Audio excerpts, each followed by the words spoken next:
সময় কত তাড়াতাড়ি চলে যায় সেটা আমাদের লাইফের দিকে তাকালে আমরা বুঝতে পারি। তোমার সাথে একসাথে পথ চলার আমার 10টি বছর হয়ে গেল, আলহামদুলিল্লাহ আলহামদুলিল্লাহ। অথচ মনে হয় যে এই তো সেই দিনের কথা, সবাই আমাকে দেখতে গেল, তারপর 1 মাসের মধ্যে কীভাবে সব কিছু ঠিকঠাক হয়ে গেল, বিয়েও কমপ্লিট হয়ে গেল। আর সেই থেকে এখনকার আমি 2 বাচ্চার মা হয়ে গেছি, আলহামদুলিল্লাহ। আসসালামু আলাইকুম সবাইকে, নতুন আরেকটি ব্লগ নিয়ে চলে আসলাম।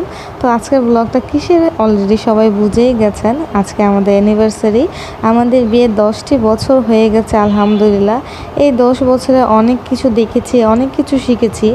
যেমন অনেক ভালো সময় পার করেছি, তেমনি অনেক খারাপ সময় পার করেছি, ইভেন এখনও করছি। আমাদের 10 ইয়ার্স অ্যানিভার্সারি উপলক্ষে আমি মক প্রিন্টটা করে রেখেছি। আমাদের 2জন থেকে 4জন হওয়ার একটা মেমোরি হিসাবে মক প্রিন্টটা করে রেখেছি, যেন আমরা সারা জীবন একটা স্মৃতি থাকে, যতদিন বেঁচে থাকবো এটা দেখতে পারি। আমাদের 2জন থেকে 4জন হওয়ার একটা মেমোরি।